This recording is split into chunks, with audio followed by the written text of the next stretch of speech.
I have been in the lab all week trying to figure out, to self-scout. That's what the bye week is for. You self-scout, you diagnose, you figure out your issues and what the problem is and how to fix it and be better going forward. And I have done that for the 49ers. So you're welcome, Kyle Shanahan.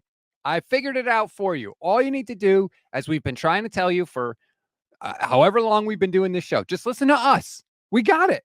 We got it. What I love about Niner fans these days. Like, quality control is a way of life. And it's a very interesting team because it's an excellent team, but they haven't gotten over the hump. And any person who's a fan of the Niners has an opinion on why they haven't gotten over the hump and what they need to do to get there. And I think that's why this is the most interesting team in sports. But I figured it out, though. All those other people are wrong. I'd love to hear it. Also, what I want to talk about once we get through Rob's brilliant analysis and discovery. I'd also like to talk about players who need to step up who aren't named Christian McCaffrey, because it's possible he'll just save everything. But I think other players in the team could step up too. But that'll be the second half. Normally in life, one single man does not save everything. Just throwing that out there for your just general consumption on this Wednesday. Here's the thing, Grant. All they got to do is stop turning the football over, particularly in the second half. The 49ers have 11 giveaways this season. 9 of them have come after halftime. 9 of 11. In the second half, Brock Purdy has 7 total touchdowns and 6 interceptions. That is why they are not closing out games. That is why they are 4-4. Just stop giving the other team the ball. Even if they don't figure out the red zone issues, all they got to do is not give the ball to the other team. That's it. It's a very interesting thing. And I think you're right. And the way you phrased it was, I don't really take issue with, although I think is interesting. Because you did mention Brock, but you mostly talked about they and them, and it was like a collective, which is true. It's a team. But what was the number? 11 turnovers, you said, the Niners? 11? 11 giveaways this year, yes. Totally. 11 giveaways. Okay. 9 of them are from one person. Brock Purdy. Interceptions and fumbles. Right. So it could be a Niner issue. It could be a Brock issue. Like, we've talked, like, I love that you brought up closing out games. And we've really looked at the defense. Like, you couldn't close the deal against Geno and you let Dak come back. But what was Brock doing during that time? Going 3 and out, throwing passes that either got tipped or intercepted.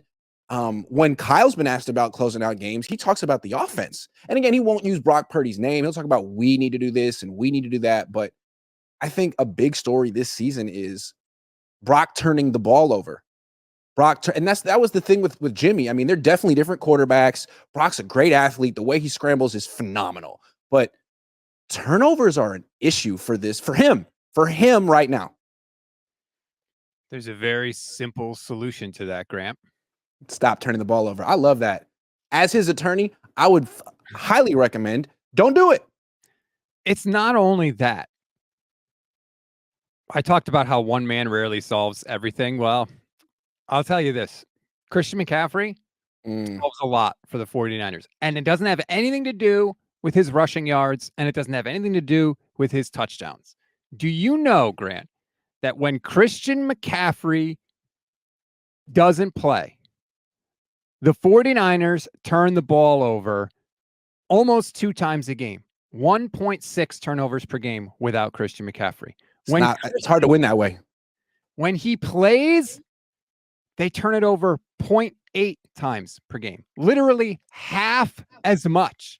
They do not turn the ball over when Christian McCaffrey plays. That is his biggest contribution to this offense. It's that right there, that one thing. Because the offense is good, Grant. The 49ers they have a good offense. They have the most yards per game. Not in the red zone, though. That, to me, like, Christian McCaffrey's impact is widespread. It's the turnovers. It's the red zone. It's the touchdown. This man should have won the MVP last year. I'm so sorry. Lamar Jackson, great player, playing better this year than last year.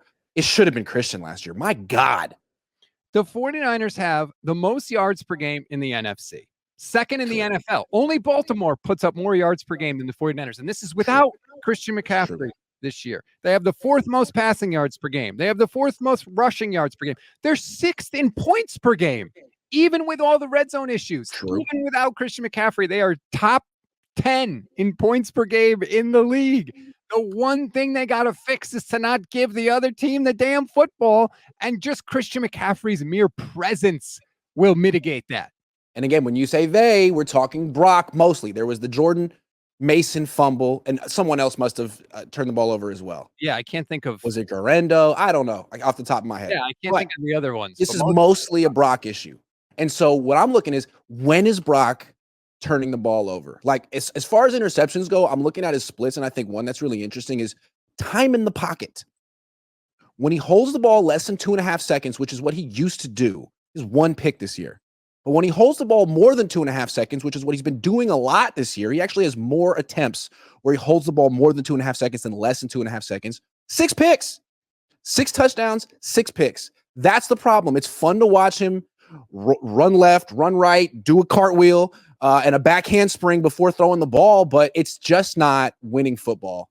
Do it here and there, maybe once or twice a game, but it's too much. He needs to be more decisive, get the ball out of your hands, or scramble, or be a runner.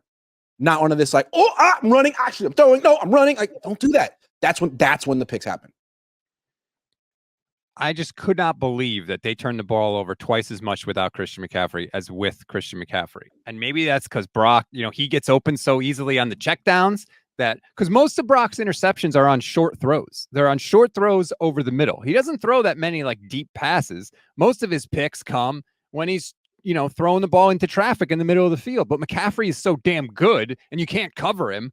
So when he throws to McCaffrey, he's always wide open. So there's nobody around to make those interceptions. There's also no excuse to hold the ball 3.5, 4 seconds when McCaffrey's on the field. Check it down. Yeah. And because you're a good scrambler, man. Absolutely. But you're not Christian McCaffrey. Let him run. That's what he's supposed to do. So I think like this whole hero ball or whatever you want to call the new style that Brock Purdy's been doing, you could say he's done it out of necessity. You could say he's done it because he's trying to show that he's worth $65 million a year. But I think that's got to end, going to end, better end. Because if he does that stuff with Christian McCaffrey jumping on the field, Christian McCaffrey might, you know what I mean? We'll say something to him in the huddle on the next play. And I do think that some of it is Christian McCaffrey's better at getting open than the other guys, but some of it I do think is Brock. Like, he did not have the confidence in the running backs in the checkdowns as much as he did with Christian McCaffrey. Like, there are plays where the running backs are wide open on a checkdown and Brock doesn't throw it to them. And I just feel like if it was McCaffrey, he'd be like, oh, there you go. Like, I don't think for whatever reason, he did not, I think, trust them as much as he trusts McCaffrey. I think there's a lot to that. I also felt like he was hunting big plays. Maybe because he felt he had to, maybe because he thinks that's what's going to get him paid, but he needs to stop doing that because, again, when he holds the ball a long time, like Russell Wilson used to do that 10 years ago when he was super quick.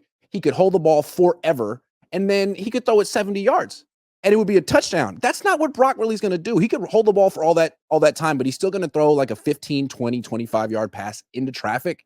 So I think he's better off just getting the ball out of his hands or running. Matt McCune says Brock equals Baker. Baker's had his interception issues also this year. They're very similar. They're very similar. And I think Baker's a damn good quarterback. And he played the Chiefs really tough. You saw a couple of, and I get that this is going to make people mad, but in that Chiefs-Bucs game, I saw a couple of number 1 draft pick type throws. Like, Baker was the number 1 overall pick, and he ripped a couple balls in there against Kansas City. Right. Because our arm talent matters when you get drafted. And you can say all the superlatives you want about Brock Purdy, but the reason he wasn't drafted high is because of his arm. And the reason Baker was is because of his arm. And I think they're both damn good quarterbacks. If you took Baker off that team and put Brock on it, would they be better? Would they be worse? Would they be about the same? They might be about the same. Yeah, I don't think they'd be worse. I don't think they'd be worse. No, I think they're both good quarterbacks who could do a lot of the same things. But so, yeah, Brock has to be better, clearly, in the second half of the season. But I was just astonished in that number one, how good this offense. I didn't realize like where they ranked in terms of just raw yardage, even with the red zone struggles and without McCaffrey. Like, they're still right up there. That caught me by surprise. I think it's interesting that like just the narrative of Brock throughout the first half of the season, how it's evolved. I mean, it went from, man, he's playing the best football of his career man, he's playing a better. He's like the highest graded quarterback on PFF. He's doing better than Patrick Mahomes this year. And then I think when you've had a week to sort of, like you said, do the autopsy, self-scout, you see that he's a big reason they're 4-4 right now. Despite a lot of the good things he's done, those turnovers are killers. And he can't play like that. No quarterback can turn the ball over multiple times in a game. And he's done that. He's 0-5 when he does that. He needs to stop doing that. 3 times against the Chiefs, you can't do that. Or if you're not going to stop turning the football over, which throw a lot of touchdown passes. Yes, score more touchdowns. Matthew Stafford won a Super Bowl leading the league in interceptions. Why? Because he put up 40 touchdowns. Like, you can do it, but you have to produce on the other end. The 49ers, and this all comes from Michelle Majuk, who hosts with me on Fridays for our Gold Diggers podcast. She's a researcher for NFL Network. I asked her about a bunch of this stuff, and she dug up some great numbers for me, so I want to give her the credit. There are 8 teams in the league right now scoring at least 26 points a game. The 49ers are one of those teams. Hooray. 7 of those teams have a combined red zone touchdown percentage of 65%. The other team, the 49ers, has a touchdown red zone percentage of 48.6%. So the other teams are doing it because when they get to the red zone, they friggin' score touchdowns. I don't know how the 49ers are scoring as much as they have while being so bad in the red zone. It's a good question. Is it that they're converting? I have no idea. Are they kicking a lot of field goals? Are they scoring touchdowns on special teams? It's strange. I think doesn't really make sense. They're scoring more on bigger plays outside the red zone, I would imagine. But I think they're getting to the red zone a lot. I think that's the answer. I don't think they're punting a lot. I think they're making it there probably amongst the highest rate in the league. And then when they get there, they kick a lot of field goals. Think how much and how good this offense would be if they even got their red zone percentage up to like 53%. You know, like if they just upped it a little, they're already top 6 in scoring. Imagine where. To your point, turnovers are everything. They could go from 48 to 53 or 58 or 60. And if Brock's still going to be having these games where he has 2 turnovers, they'll lose. So I was looking it up, like Brock's 0-5 when he turns the ball, when he throws 2 picks in a game. And I'm thinking like, man, there's got to be quarterbacks who can win in those situations. Not many. I looked up Stafford, like he has twice as many losses as wins when he has 2 picks in a game. The only quarterback I could find who had a winning record in that situation, Mahomes, 9-8. Of course. And that's like that when people say he's like having a down year, it's like, you don't understand. Like go look at his record when he's down 7 points in the fourth quarter. So like he has records and stats that no quarterback I've ever seen has ever had, which is why I still think he's the greatest quarterback of all time, even before he turns 30. I'm not willing to go that far, but he's on the path. Like, yeah. I mean, he's literally potentially going to win his 3rd straight Super Bowl this year, which nobody has ever done. Do it. Nobody. That would do it right there. Yeah. I mean, Montana, Marino, Brady. That's crazy. And look, who knows? There's a long way to go yet. I thought he might, miss some games because he was so injured. And then all of a sudden, nope, turns out not only is he not severely injured, he's not even going to miss a snap. He just had to rub some dirt on it. It's all it took. It makes me so damn mad. Their team isn't even good this year. And it's like, no one can beat him. No one can beat him. It's incredible. It's a lot of fun to watch. Yeah. For Chiefs fans. Was a little encouraged. It's like watching Floyd Mayweather in his prime. It's like, will someone beat this guy? Please. Nope. Yeah. Can't happen. No.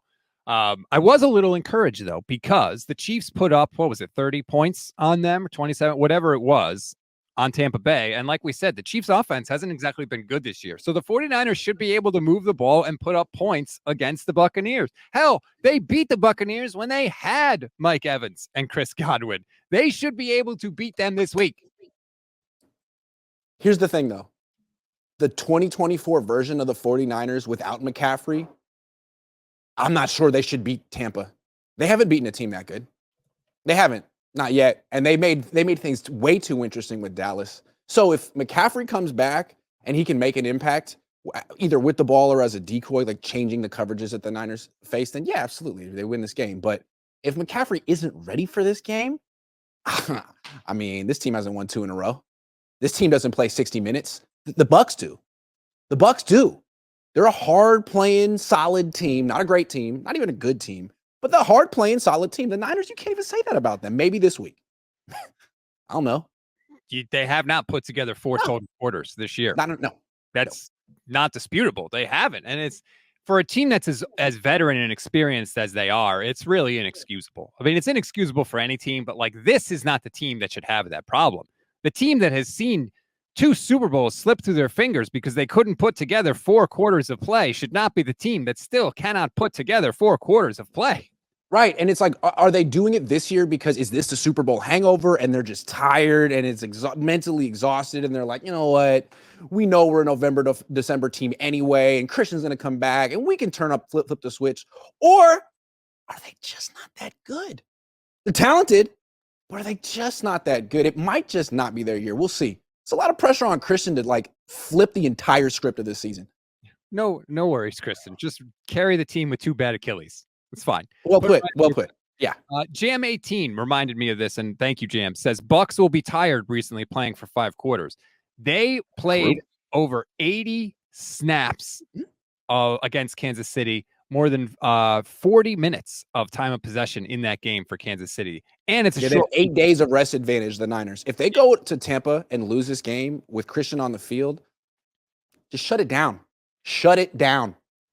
So they should be able to work the Tampa Bay Buccaneers. The Bucs defense is not good. Okay. No.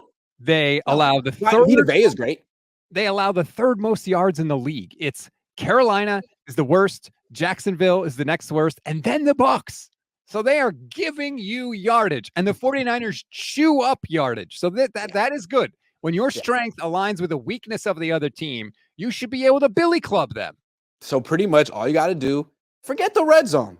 Don't turn the ball over twice, Brock. You might even be able to turn it over once because Baker does the same stuff. But you turn it over twice, you're going to play yourself out of that contract too. Like, don't forget that Sam Darnold's a free agent next year and Kyle loves him too. Don't forget. Okay. Every possession needs to end in a kick, whether it's a punt, a field goal, or a point after touchdown. That should be the goal for the 49ers. End every possession with a kick, and you'll win. Especially against a defense that's not good. Right. And they are not good, by the way. They allow the 3rd most passing yardage per game. They allow the 5th most points per game. They're giving up 27 points a game. That's disgusting. You should win this. You should win it. I don't care if it's early body clock. I don't care about any of that. Beat them down, damn it. Get a nice win. Go above 500. Get an NFC win, which could be big when it comes to tiebreakers. You need this. You got to have this one. Here's the thing that's scary about Tampa, though. Their offense is good. Mm-hmm. Even without those wide receivers, like 2 good running backs, a hell of a tight end, a good quarterback, not a great quarterback, but a good quarterback. And it's what looks like a hell of an offensive coordinator who people don't really know by name yet because everyone's focused on Ben Johnson, who's doing a great job. But Liam freaking Cohn from the Rams in Kentucky is doing a good job. And when you watch that team, they're fun to watch on offense. You Cohns stick together, don't you? I know. He's Irish. I think it's C-O-E-N. I think he's Irish. I know. I just couldn't. Yeah, he's not part of the tribe. He could be part of the tribe if he wants to. Top 5 yards per game offense, top 5 passing yards per game as well, top 10 in rushing. Points. So, and yeah, they're 5th in points, 28.8 points per game. They're actually one spot ahead of the Niners because the Niners are. Yeah, it's a hell of an offense with a similar scheme and a creative coach and a good quarterback and good running. It's like, okay, so they don't have their wide receivers, and those guys are great, but the Niners have really good corners, and they match up well with guys like that. Where you want to get the Niners is linebacker and safety, tight ends and running backs. Like you want Devondre Campbell running around in man-to-man coverage or in zone, either way. So, and a quarterback who can scramble. Baker's not exactly Kyler, but he will scramble. He can move a little, yeah.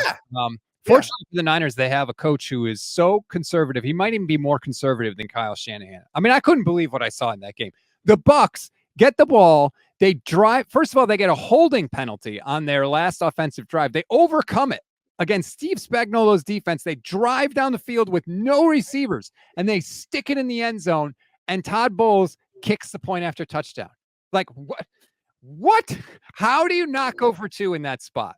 I don't understand it. How do you not go for 2? How do you not see the Super Bowl that just happened and think, yeah, it's okay. We'll potentially give Patrick Mahomes the ball in his hands with a chance to win the game. Like, We're doing this again? And what's crazy is Bowles beat Mahomes in the Super Bowl. You think he would know what it takes.